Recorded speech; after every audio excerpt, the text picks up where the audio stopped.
सुप्रसिद्ध राजज्योतिषांत्रिक श्री माधव गुरुजी यांचा खास उपक्रम चिंतन, सत्संग आणि साधना.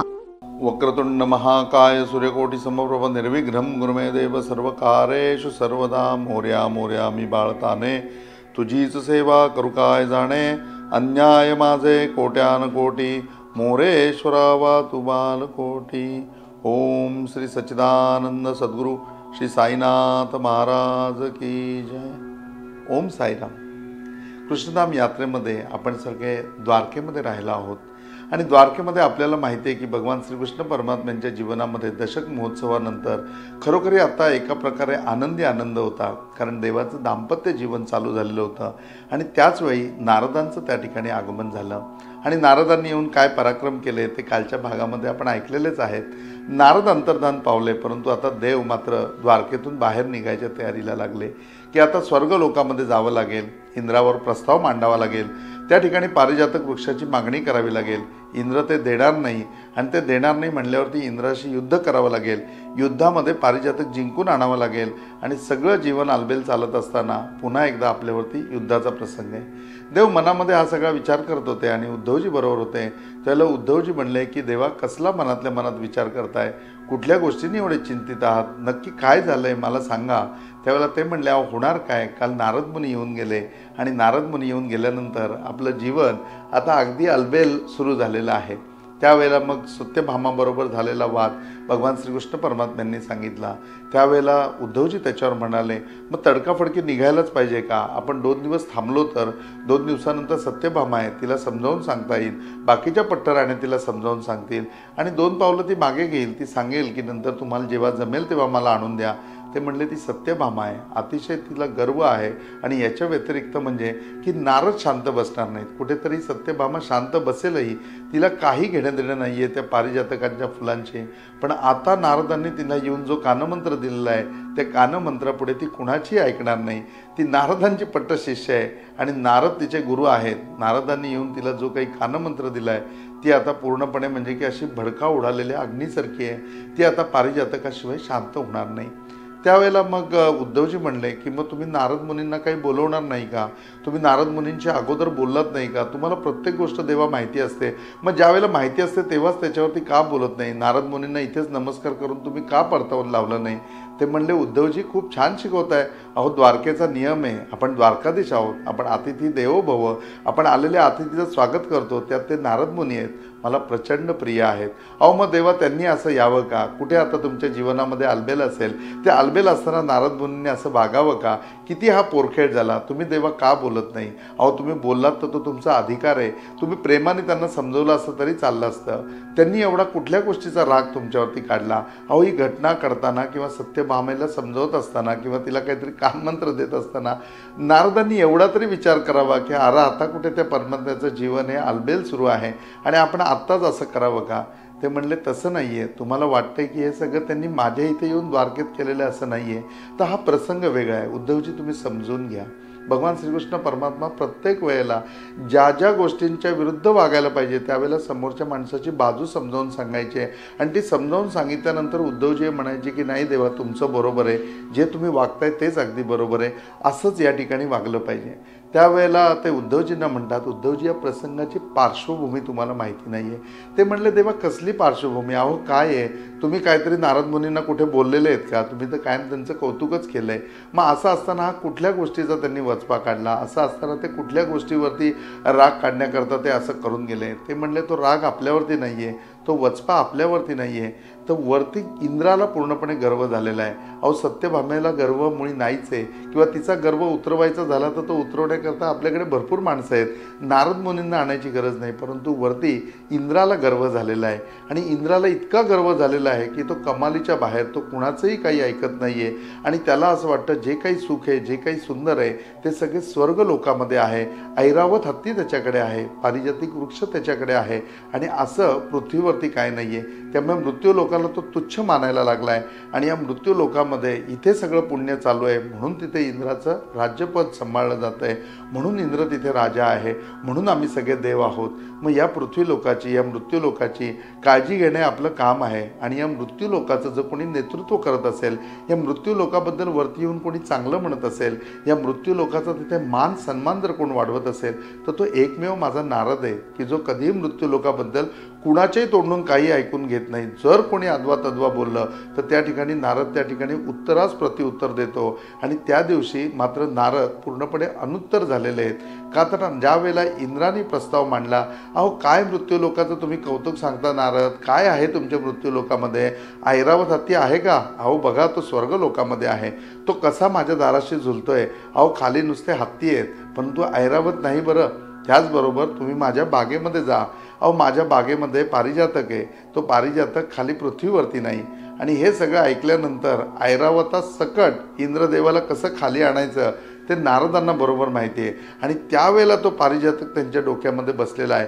त्यावेळेला मृत्यू लोकाबद्दल हे सगळं बोललेलं नारदांना सहन झालेलं नाही. आणि आता त्यांना माहिती आहे की हा पारिजातक वृक्ष जर खाली पृथ्वीवरती कोण आणू शकत असेल, मृत्यू लोकामध्ये कोण आणू शकत असेल, तर एकमेव मी श्रीकृष्ण परमात्मा आहे की जो मी त्याला खाली घेऊन येऊ शकतो. आणि तो पारिजातक वृक्ष खाली आणावा म्हणून त्यांची एवढी पडधड चाललेली आहे. त्यांचं आपल्या बाबतीत काहीच नाही. त्यांना माहिती आहे की देवाला याच्यामध्ये कष्ट होतील, पण देवाला कष्ट झाले तर चालतील, त्याचा मला अधिकार आहे, मला त्याचा हक्क आहे. परंतु इंद्राचा गर्व हा मोडणं त्यांचं मोठं परमतत्व आहे.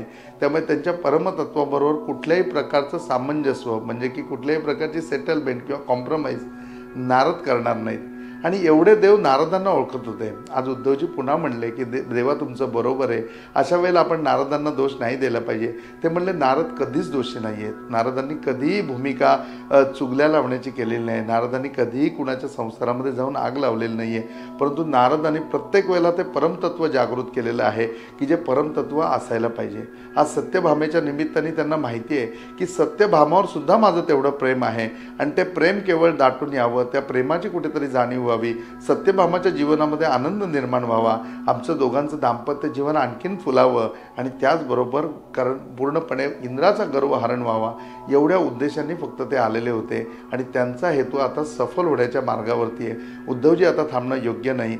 2 दिवस 4 दिवस सत्यभामेची समजूत घालणं सुद्धा योग्य नाही.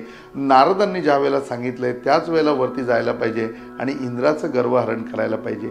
आज श्रीकृष्ण परमात्मा आपल्या द्वारका धामामधनं म्हणजे श्रीकृष्ण परमात्म्यांची जी आपण 12 धामाची यात्रा करतोय त्याच्यामधल्या द्वारका धामामधनं आज स्वर्ग लोकाच्या ठिकाणी गेलेले आहेत स्वतःहून. देव अनेक वेळा तिथे जातात पण सभेकरता जातात. देव आमंत्रित आहेत. देव वरती गेल्यानंतर त्या ठिकाणी पूर्णपणे स्वर्ग लोकाचे पाहुणे आहेत, अतिथी आहेत आणि देवांना आवर्जून त्या ठिकाणी बोलवलं जातं. देवांचा त्या ठिकाणी मान सन्मान आहे आणि त्या ठिकाणी आज न बोलवता देव चाललेले आहेत.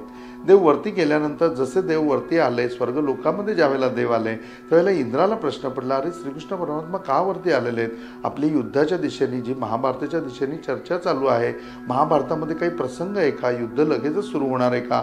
काही वेगळा आणाबाका प्रसंग तर नाही ना? काही खाली मृत्यू लोकामध्ये सगळं ठीक तर असेल ना? या काळजीने तो खडबडून वाट बघतोय की अरे कधी श्रीकृष्ण परमात्मा माझ्यापर्यंत पोहोचतील.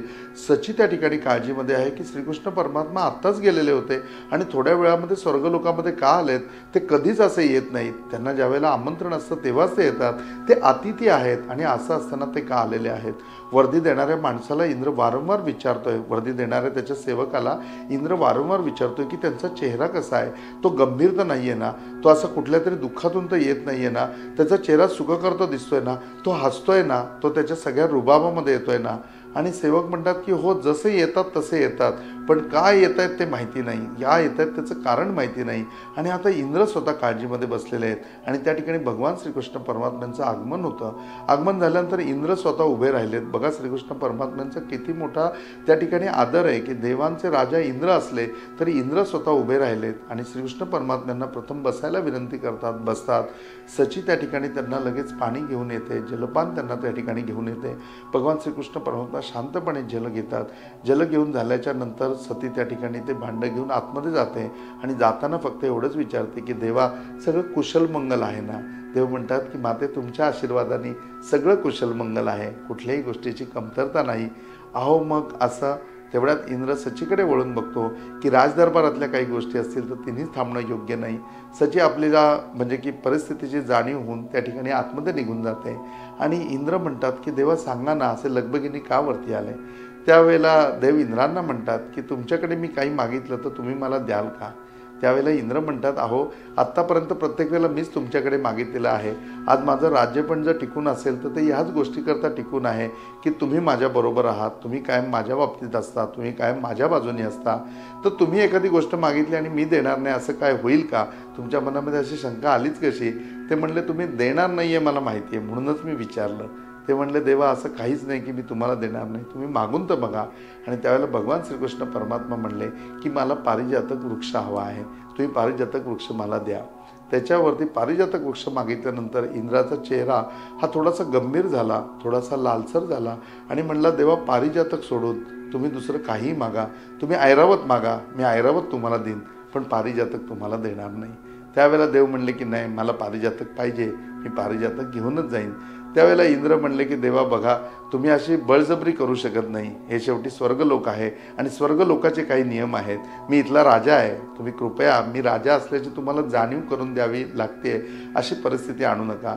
देव म्हणले तुम्ही राजा आहात का तुम्ही इथले पूर्णपणे सगळ्याचे मालक आहात, ह्याच्याशी मला कर्तव्य नाही. इथून चोरून न्यायचं नाही म्हणून मी तुम्हाला सांगितलंय, नाही तर मी मुळातच चोर आहे. खाली मृत्यू लोकामध्ये मी चोर म्हणूनच सगळीकडे प्रसिद्ध आहे आणि मी चोऱ्याच करतो. मला इथे पारिजातिक चोरणं मोठी गोष्ट नाही, पण तुमच्या इथे आल्यानंतर स्वर्ग लोकांमध्ये तुमचा मान ठेवावा म्हणून मी तुम्हाला सांगतोय की मी पारिजातक घेऊन चाललेलो आहे. मी तुमच्याकडे तो मागितला, मी प्रस्ताव ठेवला, तुम्ही तो दिला नाही, म्हणून मी तो पारिजातक घेऊन जाणार आहे. त्यावेळेला इंद्र म्हणले देवा असं करू नका, चुकीचं वागू नका, तुम्ही इतकं सोपं नाही की इंद्राच्या बागेमधनं कुठली गोष्ट घेऊन जायची. ते म्हणले श्रीकृष्ण परमात्म्याकरता अवघड असं काहीच नाही. आणि मग त्या ठिकाणी श्रीकृष्ण परमात्म्यांना वारंवार इंद्र समजत होते की देवा असं वागू नका, देवा असं वागू नका. आणि देव म्हणत होते की चोरी करून नेला नाही हे तुझं नशीब समज आणि घेऊन मी जाणारच. आज भगवान श्रीकृष्ण परमात्म्यांनी बगीच्यामध्ये म्हणजे इंद्राच्या बागेमध्ये प्रवेश केला आहे.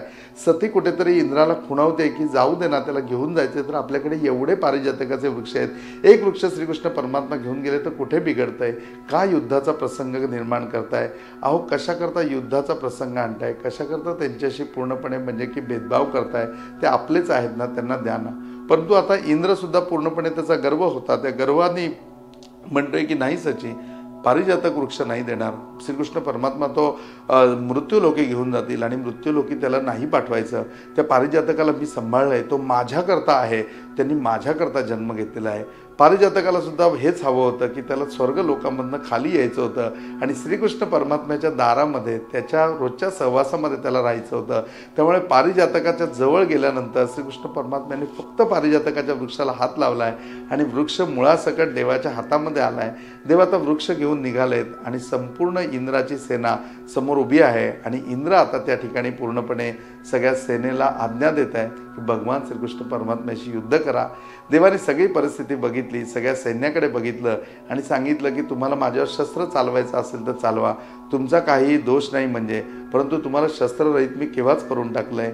आणि हे बघताना ती इंद्रसेना पूर्ण बघते की त्यांच्या हातामध्ये कुठलंही शस्त्र नाही आहे आणि आता जर तुम्ही माझ्या अंगावर धावून आलात तर दुसरा पारिजातक मी या ठिकाणी उपटीन आणि तुमच्या अंगावरती टाकून देईन, तुम्ही सगळे चिरडून मराल, काय करायचं ते बघा.